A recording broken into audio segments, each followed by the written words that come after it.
Hey, it's Chronologically Gaming, the only channel that's perpetually retro because we're playing every video game in order of release. Think you know a thing or two about video games? Well, join us on this epic quest. We are currently in the middle of October 1982, and we were last getting crazy playing a black and white no sound Donkey Kong, and it's Crazy Kong. Let's see what our next title is.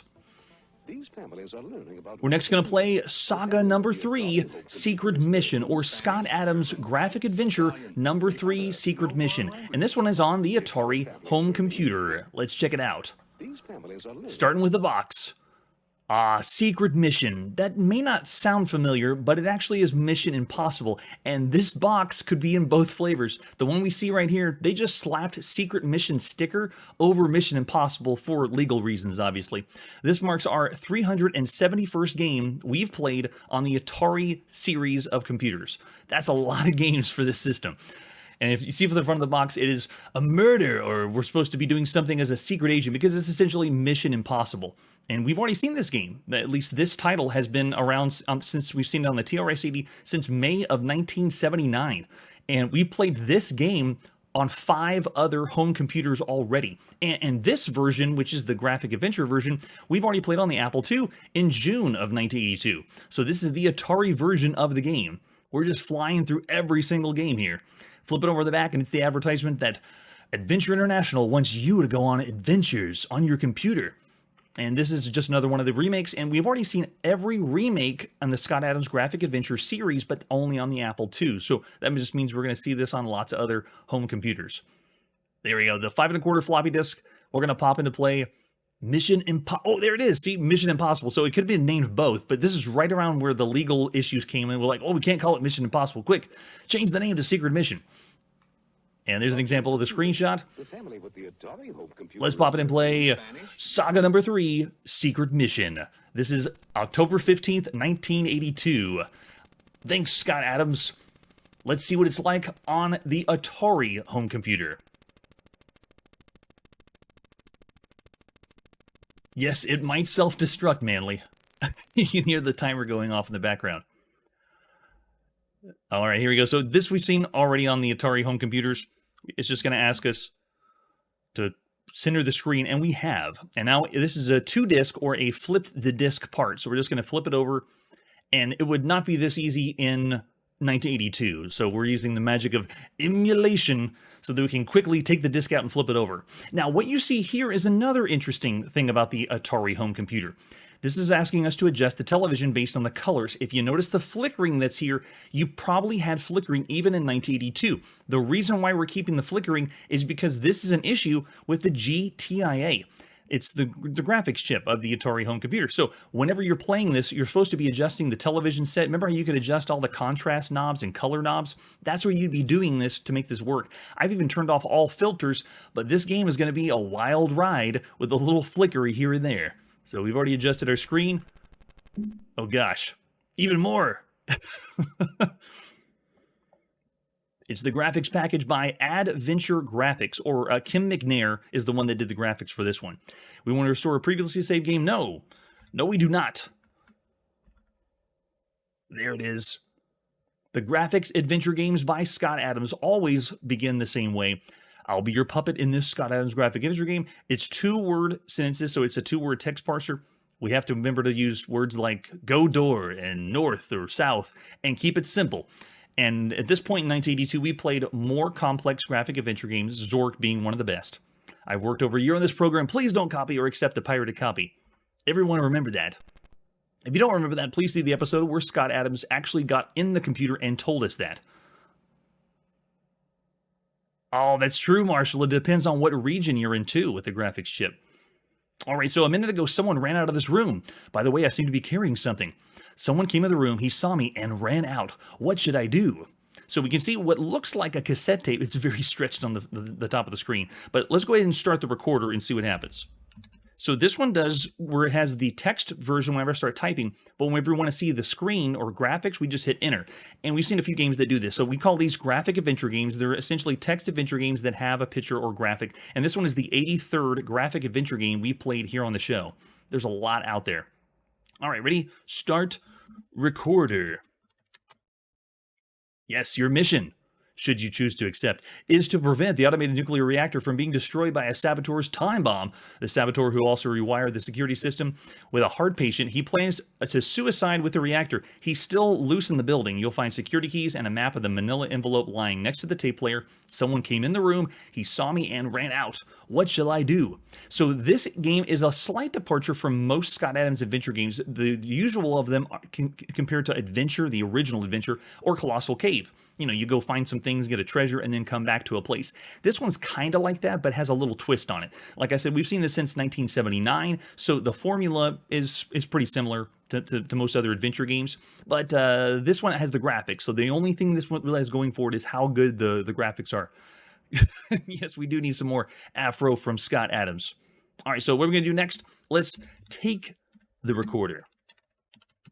And I will tell you, going from the graphics to this text screen, it blew me away when we first saw this, I believe in 1981, and now it doesn't seem as impressive to go from, oh man, there's graphics, to the text.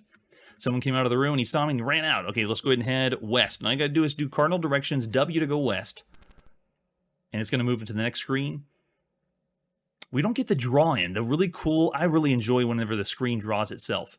All right, so we moved west, and let's go ahead and go south. Every room is going to do a redraw, graphics come up, and then we see now we're in the room with a chair. We have a office swivel chair. Okay, let's go ahead and sit in that chair. Show me the controls. So while it's Mission Impossible, it really feels more like we're playing a nuclear reactor sim. It's not really a sim, but a nuclear reactor game. Okay, so we're in the controls and we're in the chair. We have 4 control buttons, and we have to know which buttons to press. Now, this game you would want to save, as you do with most adventure games, because you're going to be blowing yourself up quite a bit. The nuclear reactor, if you make a wrong mistake, will go in flames. Yes, and hopefully not commit suicide, but we'll see what we can do. All right, let's go ahead and press red. And man, if your graphics chip on the Atari home computer was not registering correctly, or you had the knobs incorrect on your television, you wouldn't know which button to push, but we'll try red. Go. Click. My bomb detector angrily buzzes. Oh, that's not good. All right, let's press white. Yeah, I'm surprised the chair wasn't booby-trapped too. There's a bright flash and I hear something fall to the floor. I can't see what it was from here though. Someone came into the room, ran out, and the bomb detector politely beeps, so it's still beeping. All right, so we're not done. All right, so let's go ahead and stand up. Let's see what dropped on the floor and pick that up. It might show on the screen. There it is. We don't have to use our imagination. We can actually see something on the screen. At least, you know, compared to solid text on the screen. All right, so let's go ahead and take picture that popped out. Not take a picture, take the picture that popped out. Okay, picked it up. Got it in our inventory now. All right, let's go ahead and head north. So this formula is very familiar. I do still enjoy how Scott Adams flips has the screen split. You get graphics at the top and things happening at the bottom. They still did that even when it was all text. They put information at the top of the screen and then split it with the bottom where you put all your commands in. I know, right? If you are photosensitive, I don't know if this is necessarily calling it flashing the screen, but you would have experienced this if your chip on the Atari home computer, you know, needed to be updated or changed out, or your television screen wasn't set the right way. But you should have seen it whenever I had the filters going. Usually with these games, I have a nice CRT filter or something that looks really cool, but I had to turn it all off because it was even worse than this. So if you think this is bad, it could be even worse. Here in 1982. All right, so after that, we got our picture. Let's go ahead and wait and see if some time passes. Let's see if he shows up. We're waiting and see. Yeah, there we go. Someone came in the room, saw me, and ran out. Okay, wait. Is that it? There it is. In the distance, you hear a dull thud, as if someone fell or dropped something heavy. And I'm hoping that guy died, whoever it was. Yeah, maybe Scott Adams did, because he did go to conferences with this game and sell it. All right, so we have someone fall to the floor. Let's go ahead and stand up. Oh, I think we're already to the left now. Yeah. All right, let's go ahead and look. It's going to give us the description. Oh, we see nothing special now. Now, we've already played this game. We've already played the beginning of this game 5 times on different computers. This is a little bit of what this is like on the Atari home computer. It's essentially similar to what it was on the Apple II, but I'm gonna go ahead and stop our gameplay there with Saga number 3 Secret Mission on the Atari home computer and tell you that this is very average for all the graphic adventure games or computer games you could be playing at this point. And that's amazing to say, considering we started playing nothing but text games. So this one is longer. You can play this for quite a bit longer than we did, of course. And adventure games here, when we showcase them, I hopefully can give you a little flavor of what it's like, and then you can go and check it out yourself. You can play this on lots of home computers, and we're not done with Scott Adams games, and we're not done with any of these games. But I'm going to say, of all the titles you could play right now on a home computer, this is 3 stars. Average for considering every video game that you could play on a home computer. Oh, nice. Even a little bit higher in the chat, I see, and then a 3-star from Brian as well. All right, with that, let's press forward and see our next game. Oh, that's true. This one also, I'm rating a little bit lower. Before we go to the next game, this one doesn't have all the features that was on the Apple II. Apple II had some bonus games you could check out. It also had the Votrex voice synthesizer, and the Atari version does not. So I rated the Apple II a little bit higher, but this one is just going to be 3 stars. All right, let's go on. Next, we're going to MS-DOS, or PC-DOS, or PC Booter. This is Computer Operator. Man, this one's a rare one. All I got is a couple screenshots for it, so let's just pop in and play Computer Operator. This is by I don't know who, but it was publicly brought to us in October 16th, 1982. This is our 115th MS-DOS game we played here on the show. This game simulates what it's like to be the operator of a large interactive computer system, such as the IBM VM system. Your job as the operator of the system is to keep the user work flowing through smoothly. In this simplified simulation, users have files on disk, and some will require a tape drive to do their work. So we're not going to read the whole introduction, but this is essentially a simulation of you being a system administrator. We have never played anything like this. This is crazy. So beginning system configuration, it just asks you a few questions. What's the system memory size in megabytes? Which blows my mind that we're just using megabytes. But right now, this is big. We're going to go big. 32 megabyte memory, which is insane. Maximum number of users that are logged on. Now, this game is a real-time simulation, so I'm going to be very easy. I'm going to say 5. There's no way we're going to deal with 100 users that are logged in. All right, then number of disk drives, we're going to go with 10 disk drives, even though we could do 30. And then tape drives, we'll go with 10 of those, and then the game speed. And they do warn you, if you go 255, it is really fast. So we're going to go with speed of 5. And ready, here's how this works. Sysgen complete, beginning this. Tape came, you can see the tapes and disc came online.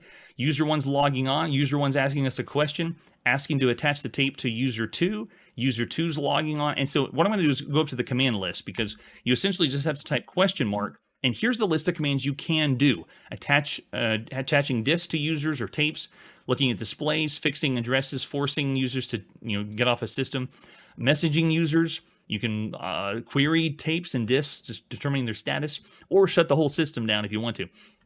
This is a simulation. Now, this one's a true time management simulation. So before I even go in, we're going to most likely crash the system, because I'm not going to be actively playing it while everything goes on. But we played other games that are like educational science games, like 3 Mile Island Scram, which involve you simulating a nuclear reactor. And we've done kind of a job-based games like the Pie Factory, sort of. That was more of an arcade-ish game. But this one's where you're not working as a doctor. This is the first time you're an actual systems administrator, and this game is supposed to simulate a job, which is just beyond most video games that you'd play right now.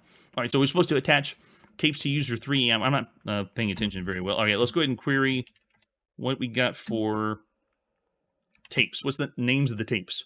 So those are the ones on line 281 and 282. So let's go ahead and attach disk 282 to user 3. And it'll say, yeah, drive is attached. And you can see we're starting to use some system CPU. And let me switch you over so you can see the storage utilization, because it's also calculating that on how much storage is being used. And then we got user 3 is asking us questions. I think we're supposed to attach a disk to someone else. Let's attach 281 to user, I think it was 2, right? Did they need a disk? Yeah, attach the drive, nice. And then from user 2 is sending us a question mark. And all this is going on live, so it's a real-time game. If I don't do anything, the game will keep doing and actively having things happen. Users will ask questions. They'll start doing work, using system processes and so forth. Oh, man, yeah. This is a work game. It's like, are we doing a video game or are we doing work?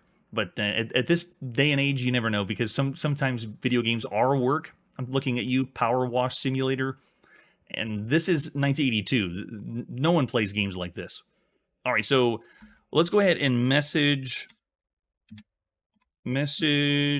user 2 and say, shut up.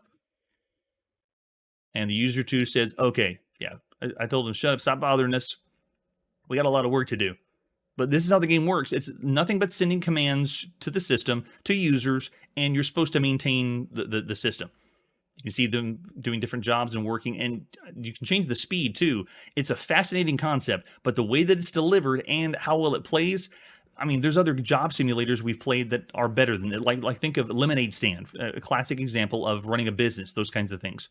But this one, man, you got to be the ultra nerd. I mean, you're playing a video game where you're the system admin. Most people don't even want to be system admin. Yeah, look over in the chat. I can see a 1.5 star rating. Yes, there is not a lot of fun to be had in this unless this is your cup of tea. I love the fact that we're playing video games where it's not really based on if the concept is delivered a good way. It's just, did they make the concept at all? So I'm just fascinated that we have this concept. All right, so I'm going to go and do shut down. I think that'll do it, right? Yeah, system going down. We are shutting down computer operator. So of all the games you could play right now, it's not average at all. It's subpar in the least. I'm thinking at least bad for all the games you could play right now on a home computer. Yes, it is. It's way down there. It's a cool concept, but I'm not going to give it anything higher than a 2. So yeah, we want it to stay dead. Yeah, I'll go 1.5 stars, all the games you could play right now. It's like the granddaddy of Sims or time management simulations, those kinds of things. No, it is not. All right, with that, let's press forward and see our next title. Next up, we're going to Transylvania on our Apple II. Let's check it out. Starting with the box. This one is our 390th game we've played on the Apple II. And it's the first game that says Transylvania, but technically this isn't the first time we're going to Transylvania. The count that Scott Adams did, Scott Adams Strikes Again, kind of took place, it said somewhere in Transylvania. But you'd have to read the fine print for that one. This is a high-resolution graphic adventure. And this is by Penguin Software. It's the second game we've seen after Dragon's Keep, because they also did another game using the Graphics Magician, and that's what this uses. The Graphics Magician. This one, I'm trying to find and make sure it's the first box, because this game actually has 3 different revisions. This is the very first time we've ever seen Transylvania, but we might see this again, because it got revised where they updated the text parser, and then another version, a third version, where they updated and called it double high-res in 1986. So we may see Transylvania as other versions, but this one, like you can see the back of the box, that is, I believe, the double high-res graphics. So don't expect that for this version. This is the adventure game. We're in the fictitious world inside the computer. The computer shows you where you are, what to see, and where to go. It's essentially telling us what an adventure game is. We know!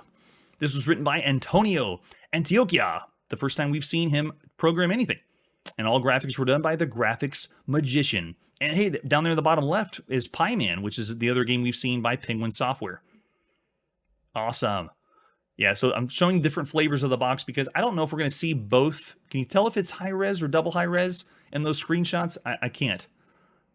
And it's kind of tricky to figure out which version is which, because the documentation of the boxes is a little harder to come by. So there's an ad you would have seen in magazines for the time. We haven't seen Spy's Demise yet. It's coming up soon. So cool. So this is on the inside sleeve, explaining how the game works, commands you can type it and so forth, going north, south, east, and west. Make sure you make a map, and I hope everyone does when they play adventure games right now. We will. There's our 5 1/4 floppy disk. It's still 5 1/4 floppy disk. It's 1982, and this is Transylvania. A quick example of what the screenshot's like. Here you go. It's October 17th, 1982. Ah, The creatures of the night. What beautiful music they make. That would be the soundtrack of the Apple II. I love it. Do you want to restore a saved game? No, we're going right into this. Did I say, I think I said M instead of N. No, we do not. Yes, no, we do not. Now, this one is a horror adventure game, and this is the 30th horror-themed video game we've ever played across all categories. Welcome to Transylvania. Won't you please sign the guest register? Oh, sweet. Okay, let's sign the guest register. I gotta back it up. Chrono is our name, and our next of kin. Last person in chat was Marshall. Marshall, you're gonna be my next of kin. Oh, that's right. We should have done that one, Chiptune. Far away, a clock strikes 12. All right. Press ED key to continue. Oh, hope it hasn't begun. You're facing an ancient stump covered with faint writing and a path leads north. So I actually should point out, before we go deep into this game, there's a lot of live things that happen. And I believe it's counting on our ticking, so we might die right now. You do need to save a lot because there is a werewolf that is randomly in the game. It can be anywhere at any time. If the werewolf does appear, you have to make a command immediately or you will die. There's also a giant eagle in this game. If the giant eagle appears, they transport you to another location, and you'll have to start over or restore your game because it's just going to go to a completely random place, unless you have a really, really good map. And then if you have silver bullets in the gun, you can shoot the werewolf, but you have to do it fast enough. So it has almost a quick time event, but not really. We've seen text adventure games that are truly real time. This one isn't truly real time. It has just a little elements of it. Okay, everyone ready? Here we go. Let's go ahead and head north, because I believe that's the only way we can go. A rough voice shouts, "Get out." Nice. We're near a cave entrance shut by a rock slide. Past leads west and south. There's the drawing I'm looking for. Thanks, graphics magician. Nice. Now, from my knowledge, the disc we're playing right now is the 1982 version. So this isn't the double high res, and this only has the 2-word text parser. And I believe when we played the double high res later in 1986, we're supposed to be able to type more things in. Have a longer string of messages, kind of like Zork. No, it is not at all, Kun. All right, so someone's yelling at us to get out. Let's keep going. Let's head west. Graphics are great. Reminds me of Sherwood Forest, the adventure game we played recently. The voice is shouting, "Get out." We're in a dark area of the forest. We have a path that leads northwest, east, and south. And there's a wrinkled note here. Oh, I like the drawing of the note. That's cool. All right, so do we have to get it? Or can we just read the note? Read note. Sabrina dies at dawn. Oh, Sabrina, that's right. Give you a little bit of lore. We're supposed to be going after Sabrina, so it's another rescue the girlfriend, damsel in distress. Sabrina is girlfriend, and we have to get her. All right, so let's go ahead and go north from here. Through the woods. Oh, man, just crank up the audio and turn all the lights off in 1982 and start to get scared. We're facing a shack on a north-south dirt road. Behind you is a log cabin. Very nice. I love the presentation, and the graphics look pretty good. All right, let's just keep heading north again. And this one doesn't give us... It should be able to give us the option of no graphics or to be able to alternate back and forth, but so far, I want to keep them on. You're standing near a broken horse-drawn wagon. And let's go north again. Just keep ignoring everything.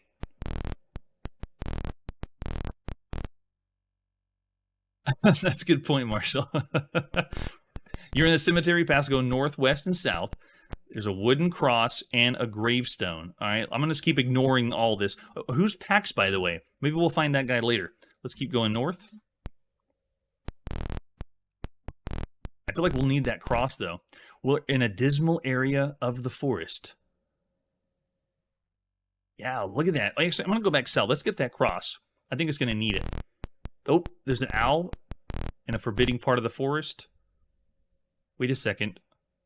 Uh-oh, are we lost? We didn't go back to the same place we came from. Okay, go back north. I just said south. A grim chuckle erupts behind you. I don't know if that's the werewolf or not. Okay, we're back in the dismal area of the forest, but we didn't get back to the gravestone with the cross. All right, let's go ahead and head east from here. We'll keep going through the dismal area. Yes, who? Who? Oh, that's a nice looking house. I'm just thinking back to Mystery House that we played in 1980 and seeing this The graphics of the house look so nice. It's elegant framed house, and a dirt road goes west. Okay, let's go ahead and enter house. We're going in the haunted house in Transylvania. We're in the old house, and stairs lead U, which means up, here in adventure speak. What is that, stale bread? Get bread. And I hope the werewolf's not here. I know, Ubicore, I totally love this. I actually rated the last game we played, The Count, on the Apple II higher because the aesthetic, the game, and the atmosphere was awesome. And this one's the same way. Very nice. All right, so there's get our loaf of bread. Let's go ahead and head up the stairs. Walk our way up. You're in a large attic, and the stairs lead down. So we're in the attic of a haunted house. Oh, it's the pistol. We need this. Yes. Wait, there's a menacing werewolf. Oh my gosh, he's here. Go down, go down. I don't believe our luck. That's where the pistol is. So quick, I have to go down to get away from the werewolf, but we have no way to kill it. Oh man, he's here. Leave the house. Go up again. Can we keep going? Does he follow us? So every time the werewolf appears, you have to make a move quickly or you will die. All right, come on. Pistol, no werewolf. I hope he doesn't follow us. Damn. Okay, so if the werewolves continue to follow us, I don't know how we can get away. I don't know how to exit the house, too. Let's just try exit, because the only way I came in was enter. I didn't go in a command. Wait, where's the werewolf? Is he still upstairs? Is he just guarding the pistol? What? Okay, let's try up again. Maybe the game's so random that he won't stay in that location. He didn't follow us down, though. This is exciting. Come on. No werewolf. No. All right, we'll go down again. If he doesn't follow us, maybe we can try leaving the house. It's supposed to be completely random. I can't believe he's guarding the pistol. All right, let's exit house. If we leave again and come back in, will he still be there? I know there's nothing we can do with the werewolf. All you can do is run away from him right now. Oh, here he is. He's in. He came outside. I'm not familiar with the AI of the werewolf, how he follows us around. I thought it was completely random. Okay, go up. Maybe he won't follow us up. Quick, quick, quick. Man, the design of the werewolf is awesome. It doesn't even look werewolf. It looks like a demon. Okay, no werewolf. Come on, don't follow us upstairs. Yes, get pistol. This is it. Oh, but there's a problem. We don't have the bullets. You have to get silver bullets. So we got one part of it. All right, let's go ahead and head down. Make sure the werewolf doesn't follow us. So we still can't kill the werewolf because we need the bullets too. All right, he might still be in the house. Yep, he's here. Exit the house. Quickly, quickly.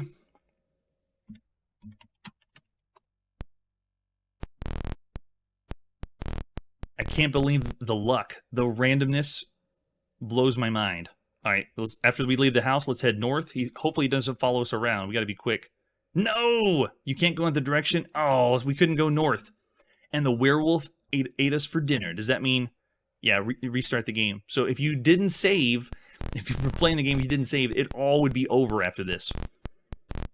So we were just trying to make a beeline, get to the pistol, make a beeline, get to the bullets, and then after we get those, we can actually kill the werewolf, because if the werewolf's dead, then you don't have anybody following you around all over the game. But there is a few other, a couple other things that could be following you as well. Man. That is so fun. Of all the games you could play playing right now on a home computer, Transylvania is riveting. We got a little unlucky, but still a blast.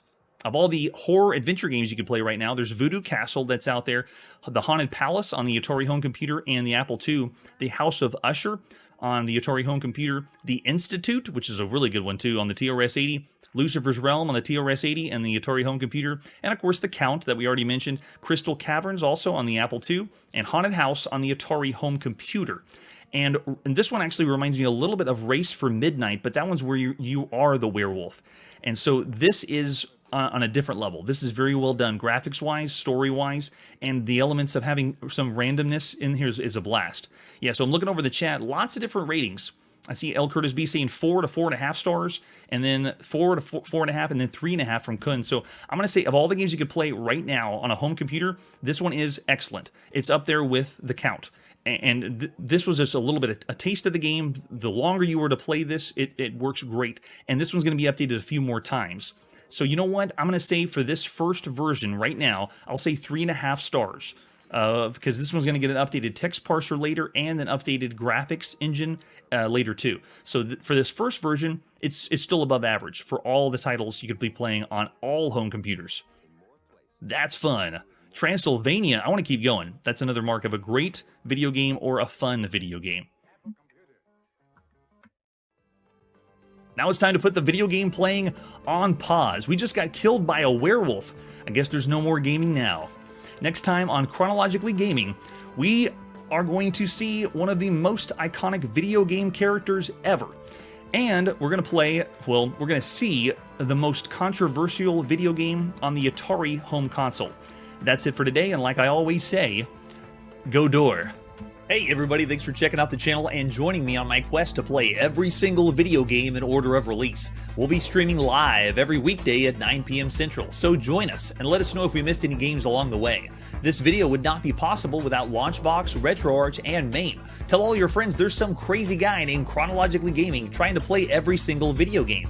We have links down below that'll send you to places like our Discord and Patreon, and one that says all the video games we've ever played. If you go there, it's a list of everything, and you can click right to the game you want to see.